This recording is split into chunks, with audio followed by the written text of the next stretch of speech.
नमस्कार आप सभी को गायत्री पीजी कॉलेज के यूट्यूब चैनल पर आप सभी का स्वागत है। अभी तक आपने चैनल को सब्सक्राइब नहीं किया है तो आज ही चैनल को सब्सक्राइब करें, वीडियो को लाइक और शेयर करें और वीडियो को पूरा देखें। आज हम जो टॉपिक डिस्कस कर रहे हैं वो बीएससी पार्ट फर्स्ट के पेपर एनिमल डाइवर्सिटी और इवोल्यूशन से संबंधित है।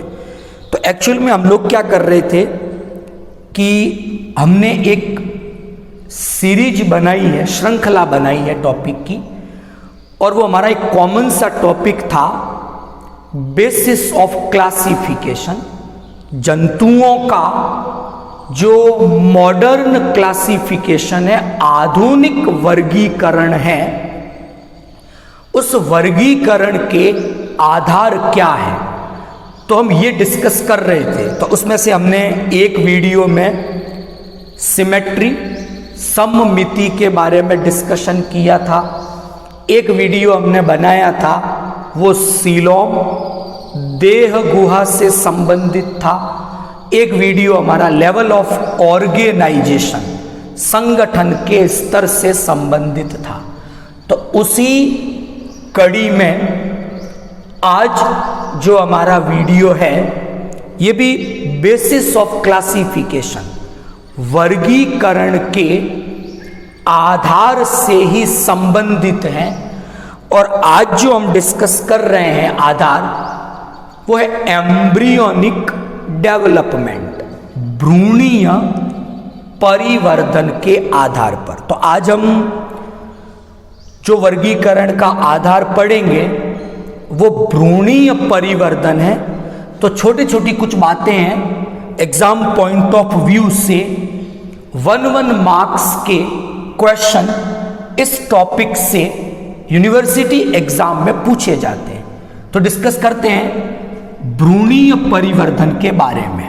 तो पहली चीज कि जितने भी जंतु हैं, प्रोटोजोआ से लेकर फाइलम कॉर्डेटा तक की बात करें तो भ्रूणीय परिवर्धन के आधार पर क्या किया हमने, इन जंतुओं के 2 बड़े ग्रुप बना दिए हैं। नाम मैंने बोर्ड पे लिखे हैं। एक ग्रुप का नाम दिया प्रोटोस्टोमिया।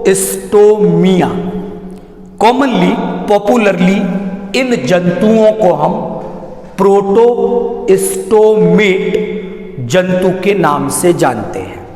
दूसरा जो हमारा ग्रुप है वो है ड्यूटेरोस्टोमिया, और इन जंतुओं को हम ड्यूटेरोस्टोमेट जंतु के नाम से जानते हैं।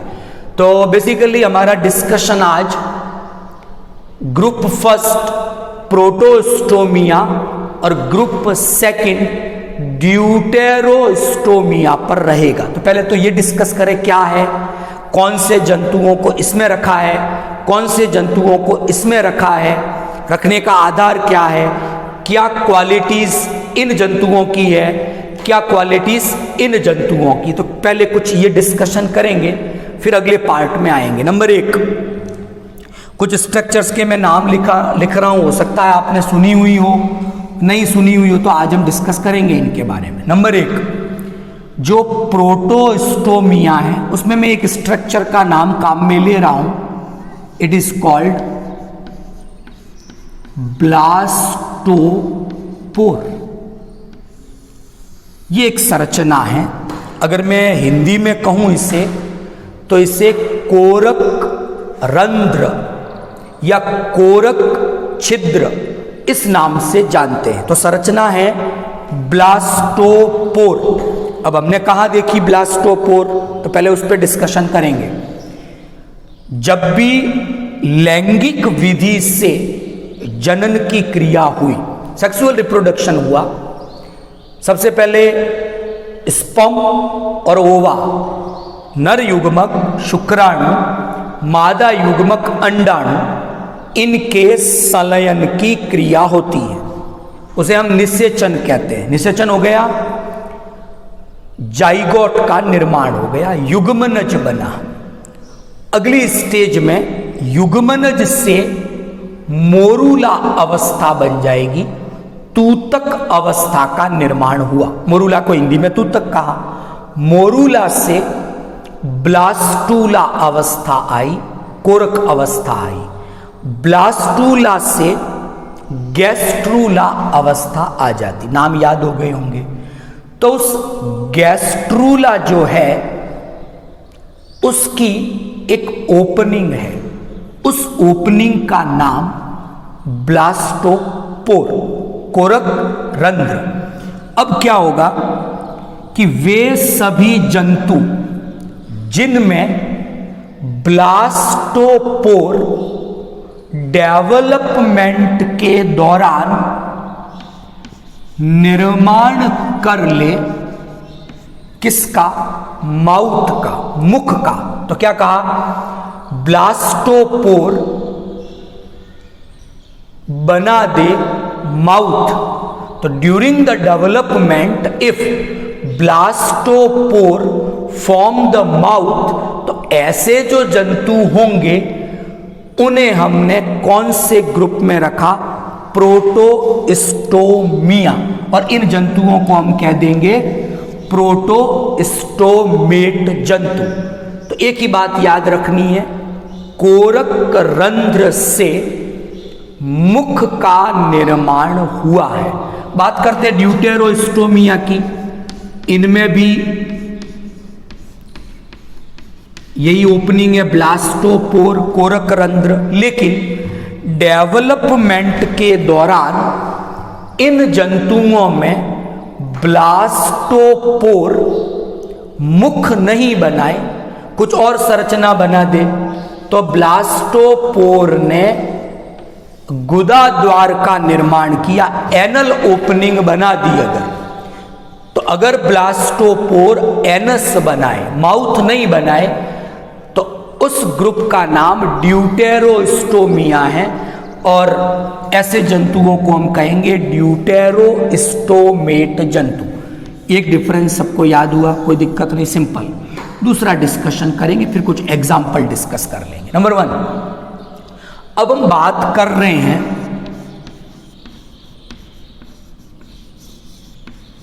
किसकी? क्लीवेज की। देखो, क्लीवेज का मतलब है विदलन, कि जब भी जाइगोट में, देखो जाइगोट है तो डिप्लॉइड, द्विगुणित है, लेकिन जाइगोट सिंगल सेल है, एक ही कोशिका है।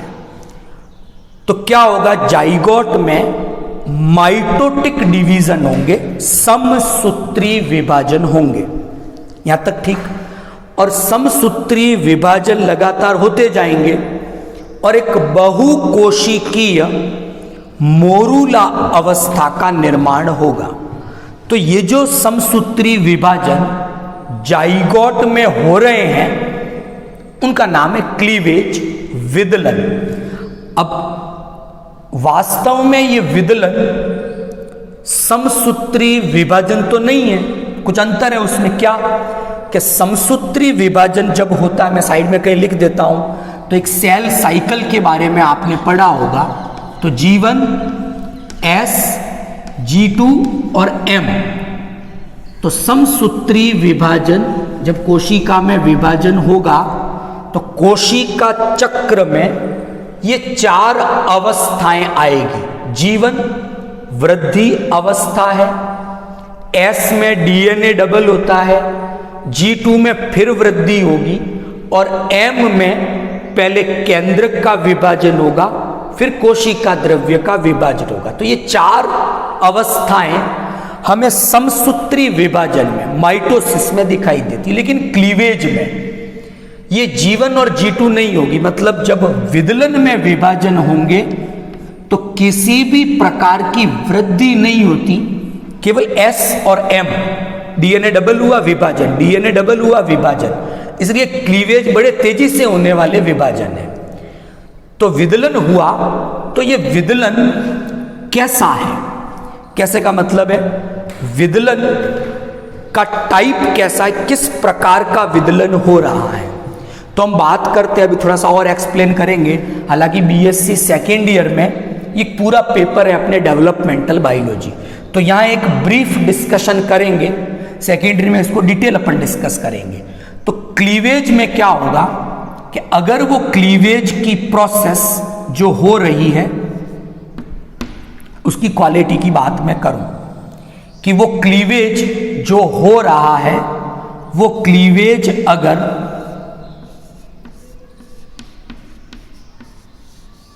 स्पाइरल प्रकार का है, कैसा है, स्पाइरल है, हिंदी में इसको कहेंगे सर्पिल विदलन है। सर्पिल को अपन बाद में डिस्कस करेंगे, सर्पिल का अर्थ क्या है यहां पर। दूसरी बात कि ये जो विदलन हो रहा है वो सर्पिल के साथ साथ डेटरमिनेट प्रकार का है, हिंदी में इसे कहेंगे निर्धारी विदलन है। अब मैं इसको भी एक्सप्लेन करूंगा कि सर्पिल और निर्धारी विदलन हम किसे कहेंगे। मान लो मेरे पास विदलन के बाद बनी हुई ये दो कोशिकाएं हैं, तो विदलन से जो कोशिकाएं बनती हैं उन्हें हम ब्लास्टोमियर कोरक खंड के नाम से जानते हैं। तो अभी मेरा डिस्कशन है सर्पिल पे। सर्पिल किसको कहेंगे कि इन कोशिकाओं ने विदलन किया कोरक खंड ने, और जो संतति कोशिका यानी जो और कोरक खंड नए बने वो इस प्रकार व्यवस्थित हुए। इस प्रकार का मतलब मान लो अभी और बने तो अगले वाले कोरक खंड फिर ऐसे व्यवस्थित हो कि दो कोरक खंड के बीच में ऐसे अगला वाला आए, तो ऐसे विदलन को क्या कहेंगे, सर्पिल विदलन कहेंगे। Is that clear. तो ये दो इसके बीच में, ये फिर इधर, फिर अगला वाला आएगा तो इसके बीच में, तो ऐसे विदलन को तो हम क्या कहेंगे, सर्पिल विदलन। अच्छा, दूसरी बात मैंने क्या कही है, हिंदी में हम इसको क्या कहेंगे, निर्धारी, डेटरमिनेट, मतलब हर कोरक खंड का भविष्य निश्चित हो गया है। मतलब ये कोरक खंड या ये कोरक खंड किसी की भी बात कर ले, वो भविष्य में यानी आगे जाकर वो कौन सी संरचना बनाएगा ये अभी निश्चित हो गया है। तो ऐसे में क्या होगा कि मान लो एक्सीडेंटली ये कोरक खंड या ये कोरक खंड या ये या कोई भी एक नष्ट हो गया, तो भ्रूण में वे संरचनाएं नहीं बनेगी जो इन कोरक खंडों के द्वारा बनने वाली थी। यानी सभी कोरक खंडों का भविष्य निश्चित हो चुका है। तो ऐसे विदलन को हम क्या कहेंगे, निर्धारी। तो जो प्रोटोस्टोमिया ग्रुप के जंतु हैं, एक तो उनका विदलन सर्पिल है, दूसरा उनका विदलन निर्धारी डेटरमिनेट प्रकार का होता है। यहां तक ठीक। अब मैं इसकी बात करता हूं ड्यूटेरोस्टोमिया की। तो बात करें, इनमें भी विदलन है, लेकिन इनका विदलन आपके रेडियल अरीय प्रकार का। तो पहले तो ये समझे अरीय क्या है, और दूसरी बात है इनका जो विदलन होगा वो इनडेटरमिनेट है। इनडेटरमिनेट का मतलब है वो अनिर्धारी प्रकार का है। तो पहले रेडियल अरीय का क्या मतलब है, फिर अनिर्धारी का क्या मतलब है वो समझेंगे। तो रेडियल के बारे में डिस्कस करें। मान लो मेरे पास ये दो कोरक खंड है, विदलन किया, और अगर ऐसी स्थिति बनी यानी ठीक इसके ऊपर और ठीक इसके ऊपर नए कोरक खंड अरेंज हो गए, एक टायर नीचे, एक परत नीचे, एक परत ऊपर। अगर इस प्रकार का विदलन हो तो उसे हम अरीय विदलन कहेंगे, और ऐसा था तो उसे सर्पिल कहेंगे। दूसरी बात, अभी तक कोरक खंड का भविष्य निश्चित नहीं हुआ है, बाद में निश्चित होगा। तो क्या होगा इससे कि अगर मान लो ये कोरक खंड नष्ट हो गया एक्सीडेंटली, तो दूसरे कोरक खंड अभी तक कोई निर्धारित तो हुआ नहीं कि क्या बनाएगा आगे। तो ऐसी स्थिति में भ्रूण में किसी भी संरचना की कमी नहीं होगी, तो ऐसे विदलन को अनिर्धारी विदलन कहा जाएगा। तो दो चीजें मैंने डिस्कस की, प्रोटोस्टोमिया क्या है, ड्यूटेरोस्टोमिया क्या है। अब मैं कुछ एग्जाम्पल डिस्कस करूं। एनेलिडा, आर्थ्रोपोडा, मॉलस्क का नाम याद रहेंगे। ये सब के सब प्रोटोस्टोमिया समूह में रखे गए संघ हैं। Annelid, arthropod, Mollusca. जबकि इकाइनोडर्मेटा, कॉर्डेटा, इन्हें ड्यूटेरोस्टोमिया समूह में रखा गया है। तो एक चीज हमने डिस्कस की आज, एम्ब्रियोनिक डेवलपमेंट के बारे में, भ्रूणीय परिवर्धन के बारे में अध्ययन किया। तो एक एक नंबर के कुछ क्वेश्चंस बनते हैं। प्रोटोस्टोमिया जंतु क्या है, परिभाषा पूछ ले, उदाहरण पूछ ले। ड्यूटेरोस्टोमिया जंतु क्या है, उदाहरण पूछ सकते हैं, परिभाषा पूछी जा सकती है। अब एक छोटा सा टॉपिक और है इसी एम्ब्रियोनिक डेवलपमेंट से रिलेटेड, उस पर अपन डिस्कशन करेंगे। ये वाला फर्स्ट पार्ट आपको समझ में आ गया होगा। अब मैं सेकंड बात करता हूं मेरी। तो जो सेकंड डिस्कशन है मेरी, वो है डेवलपमेंट के परिवर्धन के बारे में। तो क्या किया, फिर मैं दो पार्ट बना देता हूं। फर्स्ट पार्ट को हमने कहा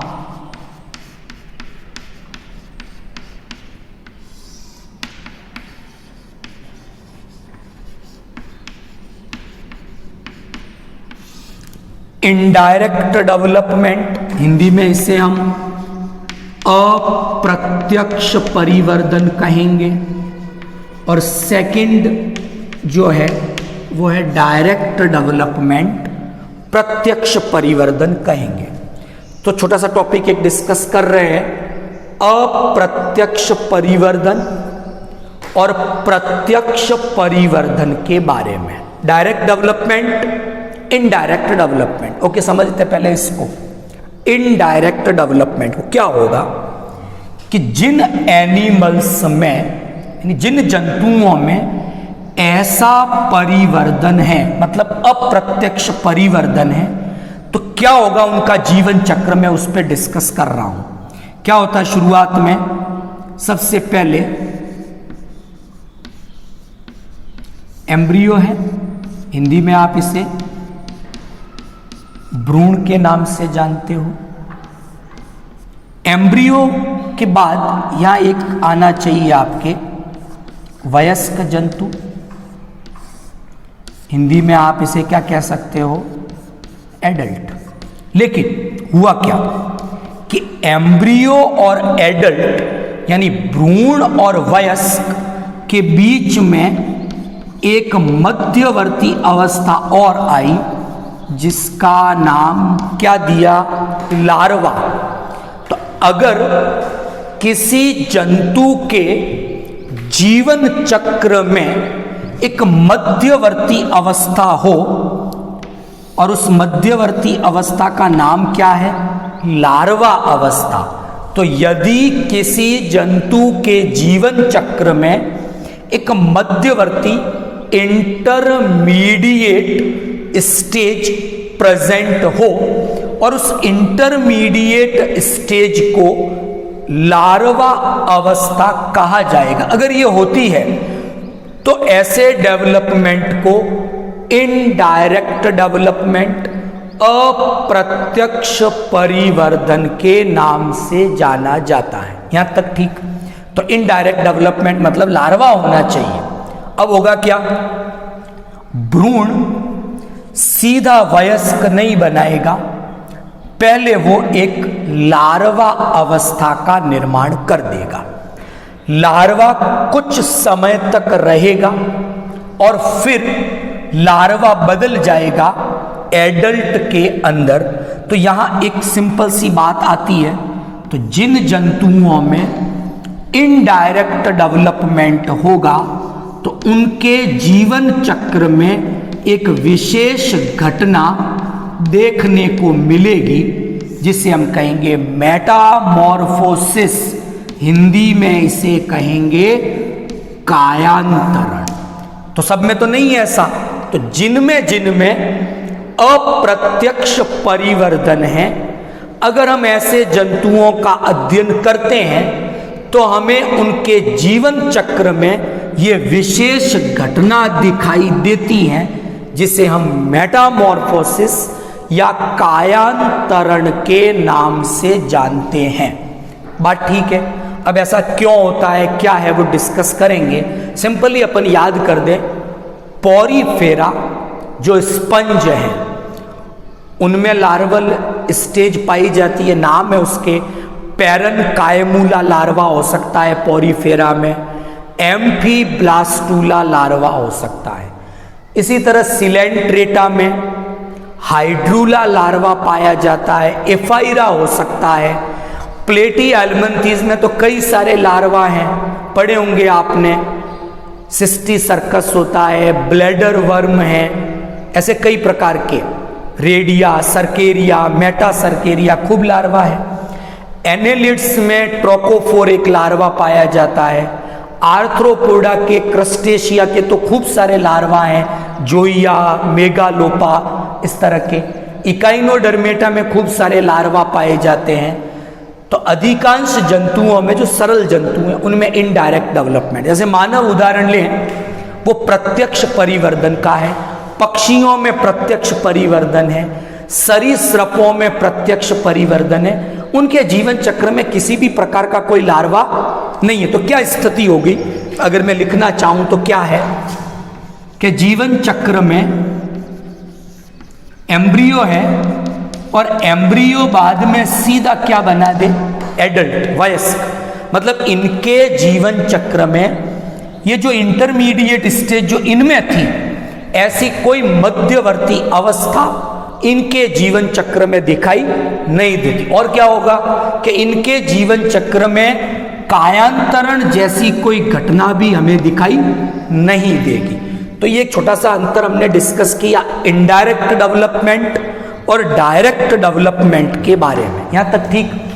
अब जिन जंतुओं में ये ऐसा वाला परिवर्तन हो रहा है, मतलब अप्रत्यक्ष हो रहा है, तो उसके पीछे क्या कारण हो सकते हैं कि इनमें अप्रत्यक्ष परिवर्तन हो रहा है।